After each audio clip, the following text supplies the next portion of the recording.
ఓం శ్రీ గురుభ్యో నమ. గం గణాధిపతయే నమ. శ్రీమాత్రే నమ. ఈరోజు మనము 2026 జూలై మొదటి పక్షమైనటువంటి ద్వాదశ రాశుల గోచార వివరాలు తెలుసుకోబోతున్నాం. ముందుగా మా సంస్థలో యోగా, అస్ట్రాలజీ, మ్యూజిక్ థెరపీ తెలియజేయడం జరుగుతుంది, నేర్పించడం జరుగుతుంది. ప్రజెంట్ ఈ మంత్ స్పెషల్ స్టార్ట్గా చేస్తున్నాము. ఏ యొక్క దోషానికి ఏ ముద్ర వేయాలి, అందులో ఏ ప్రాణాయామం చేయాలనేది చెప్పడం జరుగుతుంది. నెక్స్ట్ మకర రాశి, మకర లగ్నం తీసుకున్నట్లయితే ఈ యొక్క ఉత్తరాషాఢ 3 పాదాలు, శ్రవణం 4, ధనిష్ట 2 పాదాలు కలిపి మకర రాశి మకర లగ్నం కిందకి వర్తిస్తుంది. మకర రాశి మకర లగ్నం వారికి అష్టమాధిపతి అయినటువంటి రవి, అలాగే షష్టాధిపతి అయినటువంటి బుధుడు, అలాగే మీకు కోణాధిపతి అయినటువంటి బుధుడు కలిసి మీకు 6వ ఇంట్లో ఉన్నారు. ఉద్యోగంలో స్థిరత్వం ఏర్పడే అవకాశం ఉంది. ఎన్ని రోజులు పరిగెత్తింది మీకు కొంచెం స్థిరత్వం దొరికే అవకాశం కనిపిస్తుంది. కాకపోతే సూర్యనారాయణమూర్తికి ప్రదక్షిణలు చేయటం, అలాగే నవగ్రహ ప్రదక్షిణ చేసుకోవడం, సూర్యునికి యొక్క అష్టకం చదువుకోవడం, ఆదిత్య హృదయం చదువుకోవడం. ఎందుకంటే కొంచెం మీకు కుడి కంటికి సంబంధించినటువంటి ప్రాబ్లమ్స్ వచ్చే అవకాశం గోచరిస్తుంది. అలాగే కుడి సైడ్ మీకు అప్డౌమన్ కూడా ప్రాబ్లమ్స్ వచ్చే అవకాశాలు కనిపిస్తున్నాయి. చర్మ సంబంధమైనటువంటి దోషాలు, హార్మోన్ ఇన్బ్యాలెన్స్, ఇలాంటి ప్రాబ్లమ్స్ ఎక్కువగా కనిపిస్తున్నాయి. భూతగాదాల విషయాలలో కొంచెం కేర్ఫుల్గా ఉండండి. ఈ విషయంలో భూమి తగాద విషయంలో కొంచెం తోడబుట్టిన వాళ్ళకు మీకు మనస్పర్ధలు వచ్చే అవకాశాలు కనిపిస్తున్నాయి. సిబ్లింగ్స్తో ప్రాబ్లమ్స్ ఎదుర్కోవాలంటే మిమ్మల్ని మీరు స్థిరత్వం చేసుకోవాలి. న్యాయం ఎట్టుపక్క ఉంది, చాలా జాగ్రత్తగా ఆలోచించాలి. ఈ సమయం ధర్మం కోసం భగవంతుడు పెట్టిన పరీక్షా కాలం ఏంటి. 2019 కరోనా నుంచి ఇప్పటి వరకు ప్రపంచం అస్సలు బయటపడలేదు. రోజు రోజుకు ఊబిలోకి వెళ్ళిపోతుంది. కాబట్టి ధర్మో రక్షత అని చక్కగా యోచించి ఆలోచించి నిర్ణయాలు తీసుకొని స్టెప్స్ వేసినట్లయితే రావడమేమో కానీ పోవడం జరగకుండా కొంత గ్యాప్ దొరికే అవకాశం ఉంది. ఈ పరిస్థితి ఇలా రావడం అంతగా పర్ఫెక్ట్గా అనిపించట్లేదు. ఈ స్థితి అన్నమాట, గ్రహస్థితి. మీకు వచ్చేసి 2లో రాహు ఉన్నాడు. ఈ కోప స్వభావం ఉంటుంది, ప్రయాణాలు ఎక్కువగా ఉంటాయి. అలాగే శని తృతీయంలో ఉండడం, జీవిత భాగస్వామితో సలహా పాటించాలి, మంచి జరుగుతుంది. మీ జీవితంలో వివాహ క్రియలు ముందుకొచ్చే అవకాశాలు ఉన్నాయి.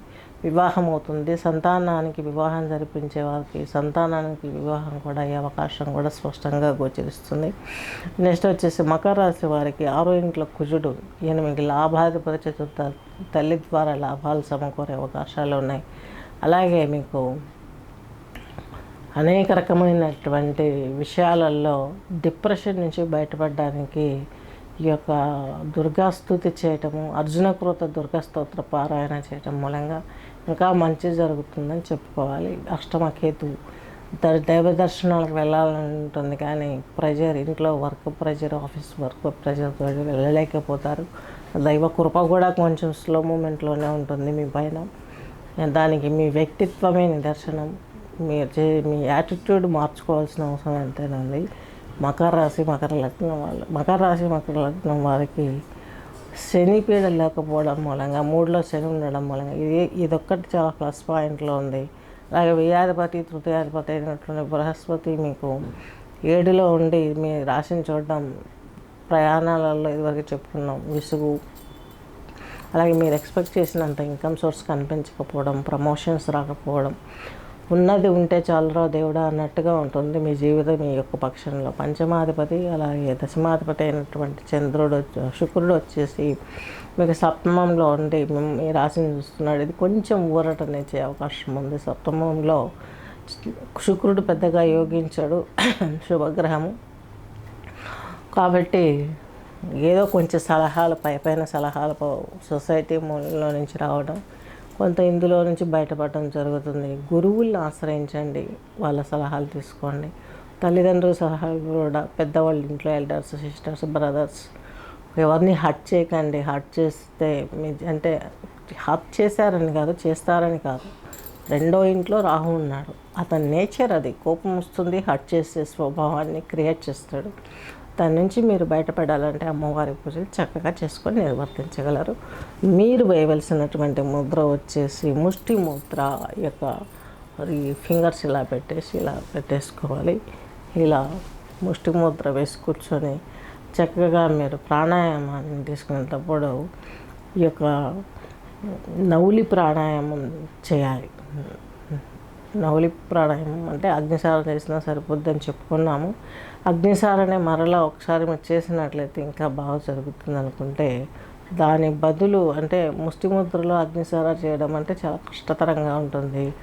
మూలాబంధ్ వేస్తే సరిపోతుంది. మూలాబంధ్ అంటే ఈ ముష్టి ముద్రలో కూర్చొని చక్కగా మీరు మల ద్వారాన్ని అలాగే యూరినల్ ద్వారాన్ని ఫిట్ అండ్ లూజ్ చేయాలి. ఇన్హేల్ చేసి పైకి లాక్కోవాలి, ఎక్సైల్ కిందికి అలా ఫిట్ అండ్ లూజ్ చేయాలి అండర్ ఆర్గాన్స్ని. తద్మూలకంగా మీకున్న దోషాలన్నీ పోతాయి. మూలాధార చక్రం దెబ్బతిందంటేనే అనేక రకమైనటువంటి ప్రాబ్లమ్స్ వస్తాయి.